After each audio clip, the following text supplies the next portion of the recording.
Astunipun seminggu utawi sepekan kaping setunggal kula tansah ngaturaken sapa aruh rengkuh dumateng panjenengan sedaya kanthi pangajap wonten ing pendak pepanggihan punika andadosaken binarkahan tumrap panjenengan sedaya.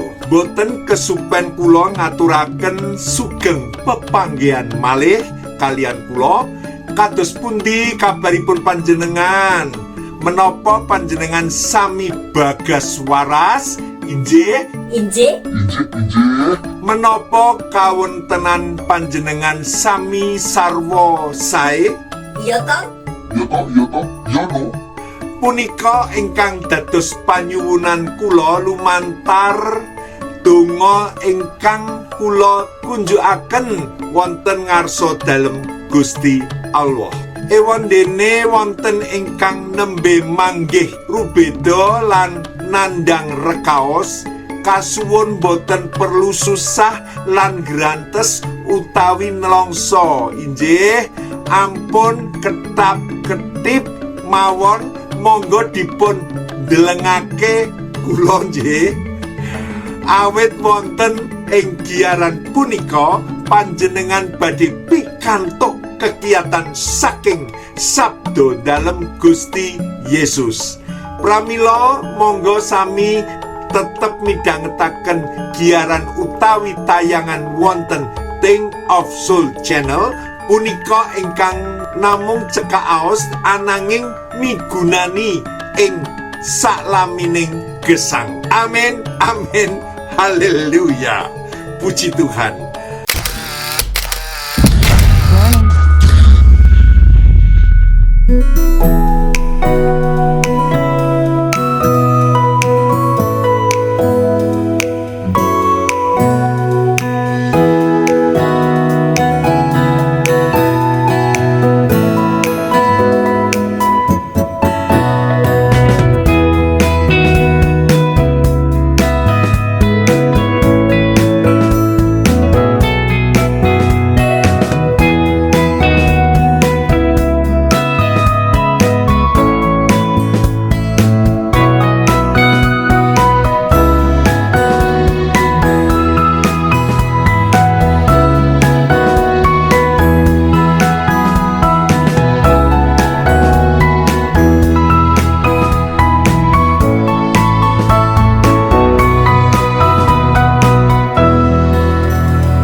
Pendekatan firman itu dapat menjadi sesuatu yang baru, yang segar, yang fresh from the oven.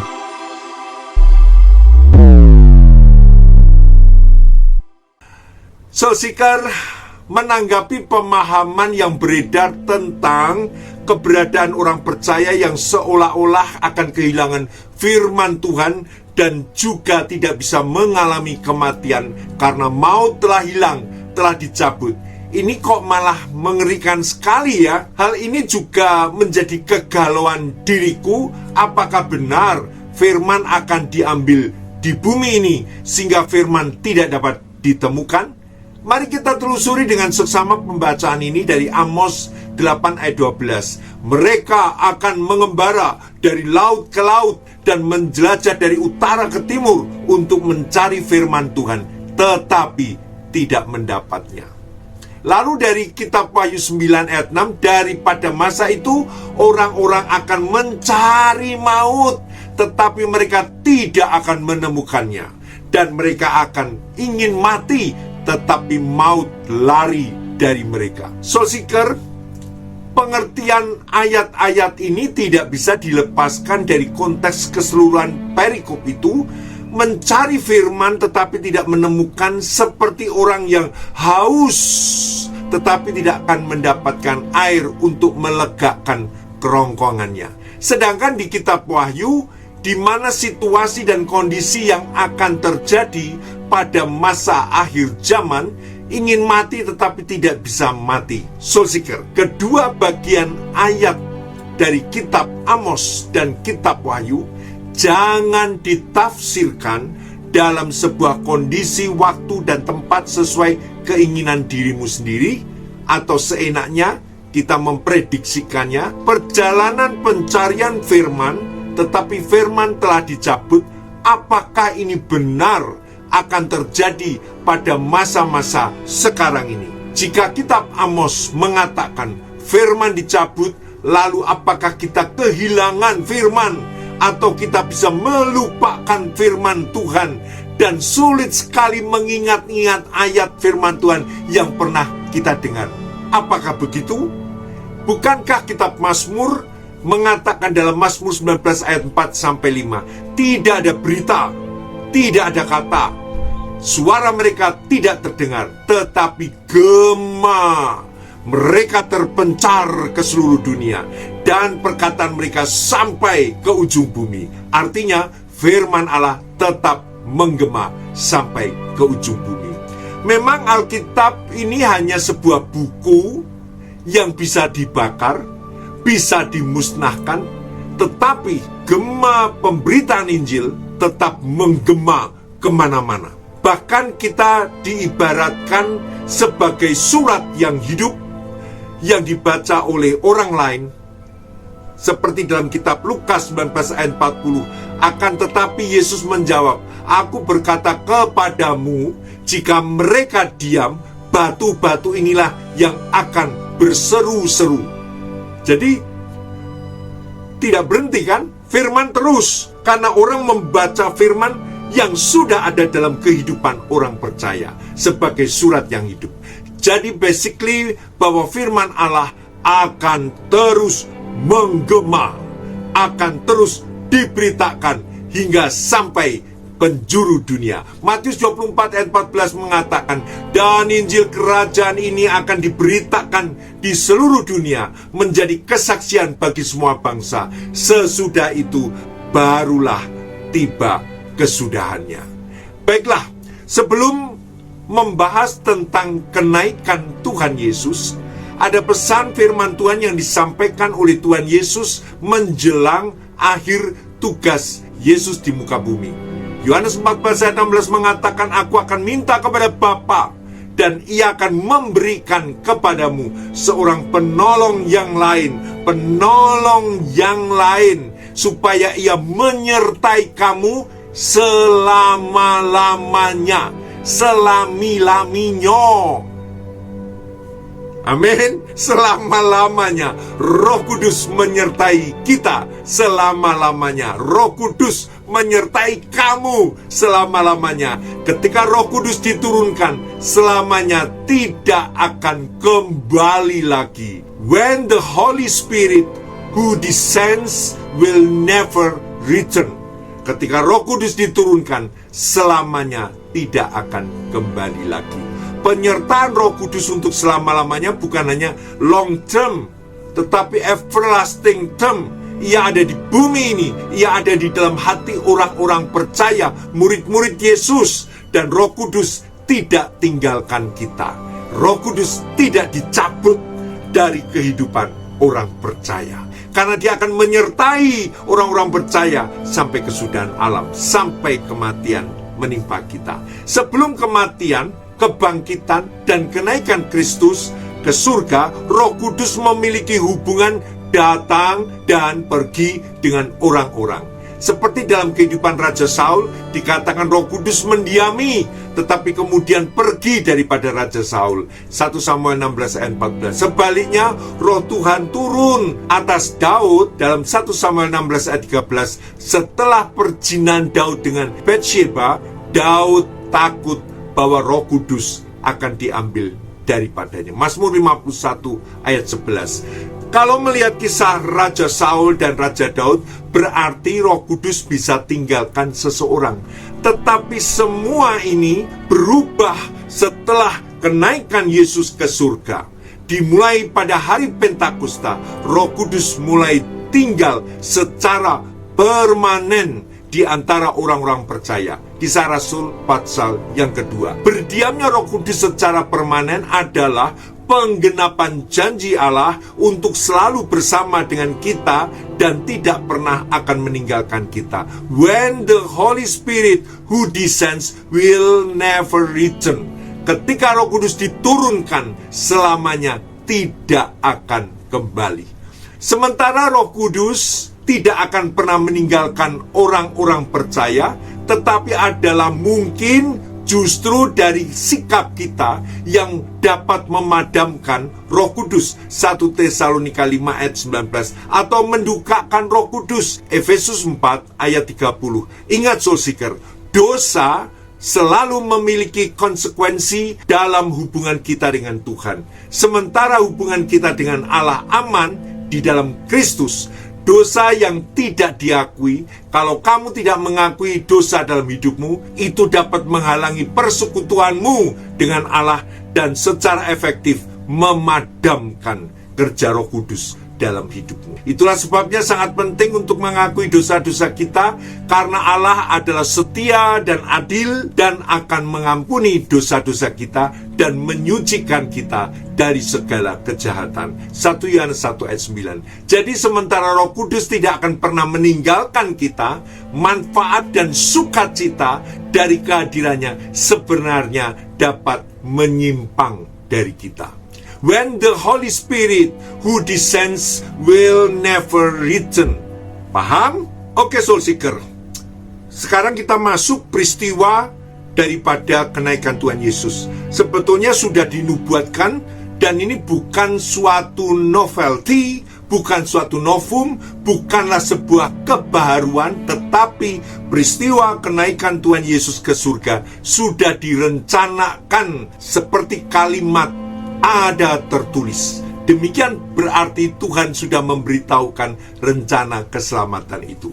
Peristiwa kenaikan Tuhan Yesus dan penampakannya berulang-ulang kali pada waktu dia bangkit menunjukkan saat itu para murid dalam keadaan ketakutan dan bersembunyi karena jiwa mereka terancam. Ketika aku melihat seseorang dalam kasus hukum, betapa ketakutannya dia karena dengan tuntutan dan ancaman dipenjarakan untuk beberapa waktu lamanya. Tetapi murid-murid ini jauh lebih ketakutannya karena bukan akan dihukum di penjara, tetapi dia akan dibunuh, bahkan dimatikan. Yohanes 20 ayat 19 mengatakan ketika hari sudah malam, pada hari pertama minggu itu, berkumpullah murid-murid Yesus di suatu tempat dengan pintu-pintu yang terkunci karena mereka takut kepada orang-orang Yahudi. Pada waktu itu datanglah Yesus dan berdiri di tengah-tengah mereka dan berkata, "Damai sejahtera bagi kamu."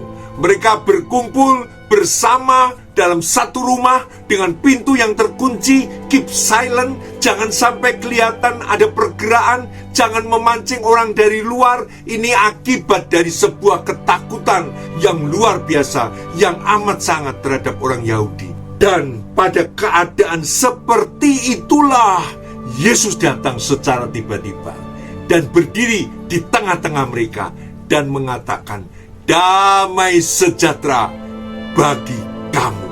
Langsung maknyes hatinya, saudaraku. Biasa kita ketika bergumul, kita berdoa, kita terus mencari wajah Tuhan. Lalu tiba-tiba Tuhan berbicara dalam hati kita. Lalu kehadirannya kita rasakan. Dia memberikan damai sejahtera. Dia mengangkat segala ketakutan, kekhawatiran kita. Di situ maknyes langsung, saudaraku. Karena apa? Yesus pembela kita, Yesus yang menjadi juru selamat kita. Apapun persoalannya, Yesus mampu untuk menolong kita. Amin.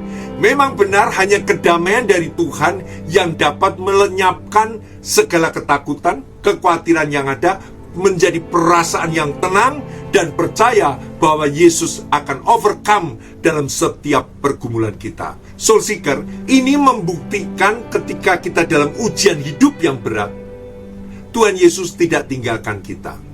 Ia datang, Ia ada di tengah-tengah kita, dan Ia mengatasi persoalan kita.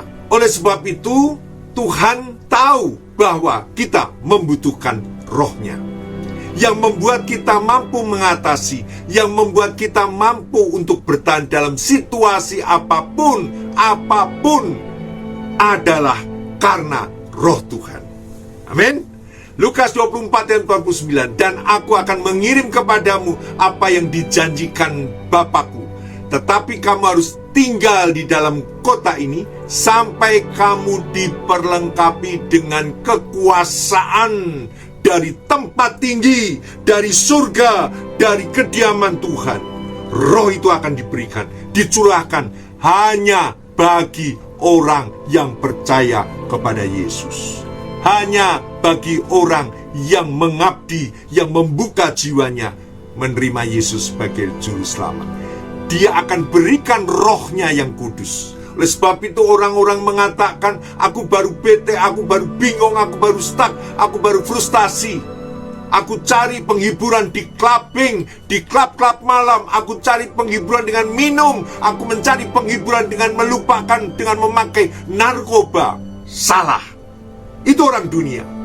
Oleh sebab itu orang yang percaya, mengapa dia bisa bertahan dalam kesulitan? Mengapa dia bisa terus dan menerus, mau terus bertahan di dalam kesukaran?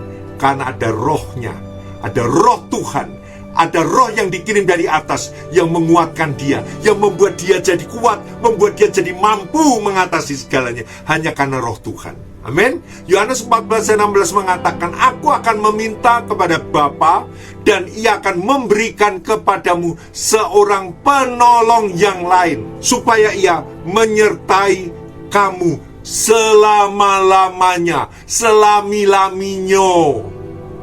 Penolong yang lain setelah Yesus menjadi penolong kita. Tetapi peranan dan waktu Yesus telah selesai, di mana ia harus terangkat ke surga, dan penolong yang lain, yaitu Roh Kudus, Roh Yesus, yang akan menyertai kamu selami-laminya. Amin. This happens not temporarily but continuously. The Holy Spirit becomes our helper. Lukas 24 ayat 50-51 mengatakan, lalu Yesus membawa mereka keluar kota sampai dekat Betania. Di situ ia mengangkat tangannya, dan memberkati mereka. Dan ketika ia sedang memberkati mereka, ia berpisah dari mereka dan terangkat ke surga. Dalam kitab Kisah Rasul 1 ayat 10 diceritakan, ketika mereka sedang menatap ke langit, waktu ia naik itu, tiba-tiba berdirilah dua orang yang berpakaian putih dekat mereka dan berkata kepada mereka, hai orang-orang Galilea, mengapakah kamu berdiri melihat ke langit? Amin.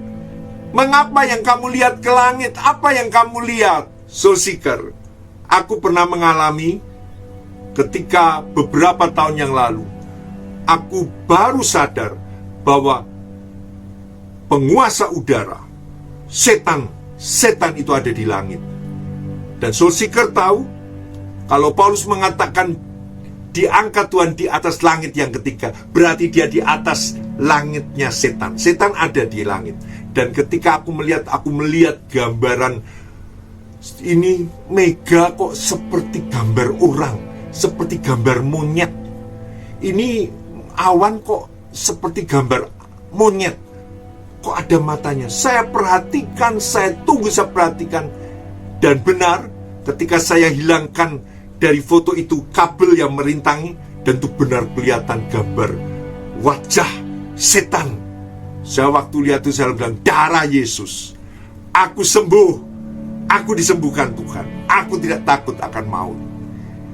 Di beberapa waktu yang lalu, aku juga ketika dengan beberapa anak rohaniku, kami akan pergi ke Kalimantan Tengah. Pada waktu itu kami berdoa apakah Tuhan izinkan atau tidak, karena kami tidak punya uang waktu itu, dan kami harus berangkat dengan 7 orang. Pada waktu saya di depan rumah, saya menjemur pakaian, saya melihat satu tulisan yes. Di awan itu menuliskan yes, di langit itu menuliskan yes. Saya sangat bersuka cita, berarti Tuhan mengizinkan. Dan benar, kami bersama 7 anak rohaniku, aku berangkat ke Kalimantan Tengah, dicukupkan, dibiayai oleh Tuhan. Yes. Berikutnya, aku pernah mengalami ketika aku jalan sore, berolahraga juga dengan anak-anak rohaniku, tiba-tiba langit terbelah. Dan itu suatu pemandangan yang luar biasa. Aku ingat kalau langit terbuka, aku bisa minta apa saja kepada Tuhan. Saat itu aku langsung berseru kepada Tuhan, Tuhan, aku minta ini, aku minta itu, karena langit terbuka. Dan itu tidak lama, hanya beberapa saat, akhirnya langit tertutup kembali. Soul Seeker, aku pernah tanya dengan saudara-saudaraku yang dari Eropa, yang dari Amerika, ketika dia datang menikmati Indonesia dengan pemandangan alamnya. Lalu saya tanya, apa sih yang indah dengan pohon-pohon di Indonesia? Mereka katakan, pohon-pohon di Indonesia itu semua tidak ada yang sama. Tapi kalau di Eropa dan di Amerika, lihat aja, pohonnya sama semua. Membosankan. Saya baru sadar, oh rupanya orang bule itu senang tanaman-tanaman Indonesia, tanaman-tanaman tropis yang sangat banyak jenisnya. Beda dengan Amerika dan Eropa. Soul Seeker, kembali lagi ketika kita menatap ke langit. Saya ingin katakan, langit dimanapun sama. Di Amerika, di Eropa, di Tiongkok, di Hong Kong, di Jerman, di mana saja, di Afrika, di kutub utara, langitnya tetap sama. Langit biru dan ada awan. Soul Seeker tahu, ketika engkau pergi, kemanapun engkau pergi, kasih sayang Tuhan tetap sama. Berkat Tuhan tetap sama. Oleh sebab itu ketika mereka menatap Yesus terangkat ke surga, sambil melihat tangan Yesus yang memberkati, mereka terus menatap sampai Yesus hilang dari mata mereka. Kisah Rasul 1 ayat 11 mengatakan, hai orang-orang Galilea, mengapakah kamu berdiri melihat ke langit? Yesus ini yang terangkat ke surga meninggalkan kamu, akan datang kembali dengan cara yang sama seperti kamu melihat dia naik ke surga. Kembali lagi dikatakan, hai orang-orang Galilea. Kenapa kedua malaikat itu secara khusus memanggil dan menekankan orang-orang Galilea? Padahal tidak semua yang hadir di sana berasal dari Galilea. Kenapa harus ditekankan dengan nama Galilea? Itu untuk mengacu kepada sebuah perintah tentang arti nama Galilea. Karena itu kita ketahui di danau utara Israel itu memiliki 4 nama dari danau tersebut: Galilea, Tiberias, Genesaret, dan Kineret. Galilea sendiri memiliki arti revolution of the wheel, roda yang terus berputar, yang tidak pernah berhenti. Ini menekankan tentang keterusan kelangsungan hidup yang dinamis, bukan berputar di bawah, kadang di atas. Bukan itu maksudnya. Tetapi revolution of the wheel artinya berputar dan tidak pernah berhenti. Malaikat Tuhan ingatkan bahwa menekankan, hai orang-orang Galilea. Orang-orang Galilea adalah orang-orang yang akan bertemu dengan Tuhan Yesus Kristus, yang tidak pernah berhenti, terus mencari Tuhan dalam doa, dalam pembacaan firman, setiap hari, setiap waktu mencari Tuhan. Tidak pernah berhenti untuk hidup kudus, tidak pernah berhenti untuk berharap kepada Tuhan. Karena pengharapan dalam Tuhan adalah pengharapan yang tidak mengecewakan. Soul Seeker, apa maksud Ascension Day bagi gereja Tuhan? Pertama, Tuhan menyediakan tempat bagi kita di surga. Aku akan datang kembali dan membawa kamu ke tempatku, supaya di tempat di mana aku berada, kamu pun berada. Yohanes 14 ayat 3. Di rumah Bapakku banyak tempat tinggal. Jika tidak demikian, tentu aku mengatakannya kepadamu. Yesus sudah mengatakan bahwa di rumah Bapa banyak tempat tinggal.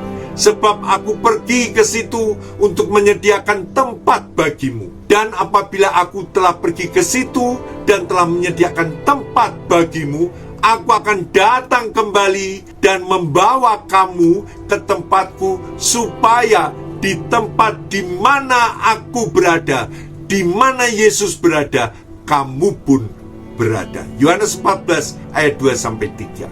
Yang kedua, apa maksud Ascension Day bagi gereja Tuhan? Yaitu kita dipanggil menjadi saksi Kristus, yakni untuk melanjutkan pekerjaan Yesus Kristus. Kita melanjutkan apa yang Yesus sudah mulai. Dunia tidak membutuhkan kesaksian verbalmu. yang hanya diucapkan tanpa ada realitas kehidupan manusia baru. Banyak orang menyaksikan Kristus dalam bentuk verbal saja dan terpisah dari realitas hidup sehari-hari. Tidak heran bila kesaksian Kristen kadang-kadang malah dicemooh orang karena sangat kontradiktif antara apa yang dikatakan dan apa yang dijalaninya dalam kehidupannya sehari-hari. Ada orang yang pandai berbicara tentang Tuhan Yesus, tetapi praktek hidupnya di tengah dunia, kerjanya menjadi batu sandungan dalam masyarakat. Saksi yang benar harus mengenal dan mengalami sendiri kebenaran yang tidak dia saksikan. 1 Yohanes 1 ayat 1. Iman Kristen akan kehilangan substansinya karena itu menegaskan kemenangan Kristus atas dosa dan maut. Oleh sebab itu, mengapa kamu hanya menatap ke langit, melongo ke langit? Pada hari kenaikan Tuhan Yesus, ketika mereka melihat tangan Yesus memberkati murid-murid Tuhan, memberkati kita, tubuhnya terus terangkat hingga awan menutupinya. Tetapi Soul Seeker, saya mau katakan, tangan Yesus tidak pernah berhenti untuk memberkati kita. Roh Kudus tidak pernah berhenti, tetap ada dalam orang percaya. Tangan Yesus yang tetap memberkati kita selama-lamanya, itu menandakan bahwa kita hidup dari doa Yesus, bahwa kita hidup dari berkat Yesus. Oleh sebab itu, Soul Seeker, dalam The Ascension Day ini merupakan kekuatan kita yang besar, di mana kita tetap ada dalam berkat Tuhan, tetap ada dalam tangan berkat Tuhan yang memberkati kita sebagai orang percaya.